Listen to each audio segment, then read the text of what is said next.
আসসালামু আলাইকুম। আমরা একটা রোগীর ফলো আপ দেখাচ্ছি। আমার সামনে আছেন আরিয়ান। ঠিক আছে, আরিয়ান রহমান। তোমার বয়স কত? 7 বছর। তো কোন ক্লাসে পড়ো? 1 1। তোমার আগে কি কি সমস্যা ছিল? নাক বন্ধ, গলা ব্যথা, গলা ব্যথা করতো? খাইতে পারতাম না, নিঃশ্বাস নিতে পারতাম না। হ্যাঁ, নিঃশ্বাস নিতে কষ্ট হইতো। ও, এখন কি অবস্থা? এখন কি গলা ব্যথা হয়? আচ্ছা, ওই যে সমস্যাটা ছিল, তুমি একটু হা করে দেখি। হচ্ছে টনসিল।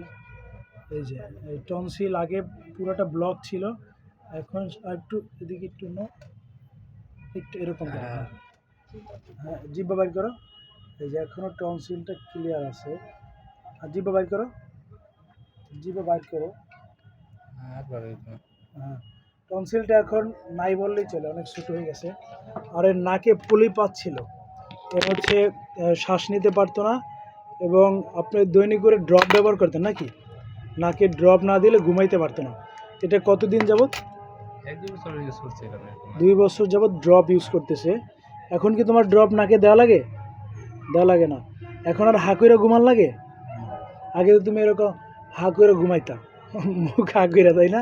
মুখের ভিতর মশা মাছি ঢুকে যেত। এখন আর হা করে ঘুমান লাগে? আচ্ছা, আরিয়ানের যে প্রবলেমগুলো ছিল, এই সমস্যাগুলোর জন্য অনেক বাচ্চাদের বিভিন্ন সময় অপারেশন করা হয়। যেমন টনসিলাইটিসের জন্য অপারেশন মাস্ট বি এলোপ্যাথিতে পাঠায়, কিন্তু অপারেশন ছাড়াই হোমিওপ্যাথিক ওষুধের মাধ্যমে তার টনসিলটা ছুটে হয়ে গেছে। এখানে একটা জিনিস আমি শেয়ার করতে চাই, সেটা হচ্ছে টনসিল হচ্ছে একটা গ্ল্যান্ড। এটা অপারেশন করলে আমাদের উপকার নাই, বরং ক্ষতি হয়। কারণ এই গ্ল্যান্ডটা আমাদের শরীরের উপকারে আসে, আর অপারেশন করে সেই গ্ল্যান্ডটা যখন ফালাই দেওয়া হয়, তখন সেটা আমাদের জন্য ক্ষতি করে। যেমন টনসিল থেকে বিভিন্ন জুস নিঃসৃত হয়, রস, যেটা আমাদের খাদ্যদ্রব্য হজমে সহযোগিতা করে, গিলতে সহযোগিতা করে, এবং আমাদের মুখ গহ্বর থেকে কোনো জীবাণু জাতীয় বা আমাদের ক্ষতিকর কিছু যখন প্রবেশ করে, টনসিল সেটা প্রতিরোধ করে।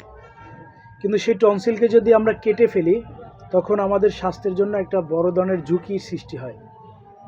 আমরা যদি বলি গেট দারোয়ানের মতো, প্রত্যেকের বাসার সামনে তো একজন গেট দারোয়ান থাকে নাকি?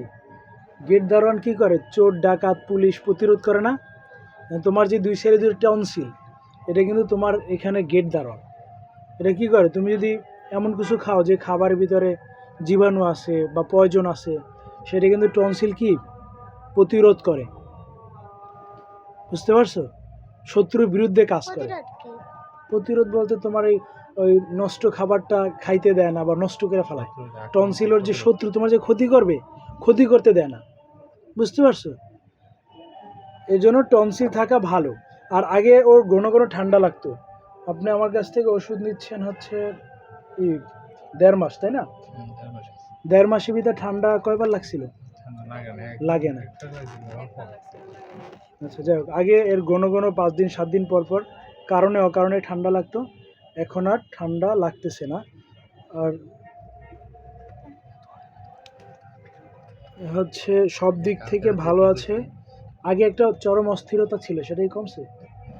হ্যাঁ, কমে নাই? অস্থিরতা আছে, অস্থিরতা কমবে। এর টনসিল 2 সাইড থেকে এখন তোমার গলায় ব্যথা আছে? ব্যথা নাই।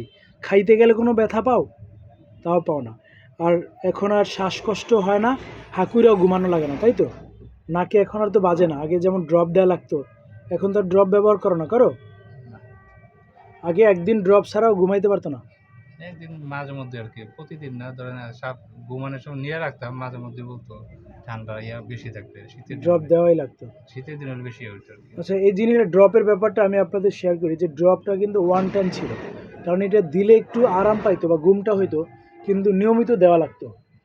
এটা কিন্তু রোগ ভালো করার কোনো চিকিৎসা ছিল না, এটা জাস্ট ওকে একটু আরাম দিত। যেমন ড্রপটা আপনি 2 বছর ব্যবহার করছেন, আর হোমিও ওষুধ 1.5 মাস ব্যবহার করছেন। 1.5 মাসে কিন্তু ড্রপ বাদ, এখন আর ড্রপ লাগতেছে না। আর ওর টনসিলটাও কমে গেছে, পলিপাসটাও কমে গেছে। আর এটার পিছনে মূল রোগটা ছিল কোল্ড অ্যালার্জি, সেটাও কিন্তু অনেকটা কমে গেছে, কিন্তু এখনও ভালো হয় নাই। আরও কিছুদিন খাওয়াইলে সম্পূর্ণ ভালো হবে। ধন্যবাদ আপনাদের।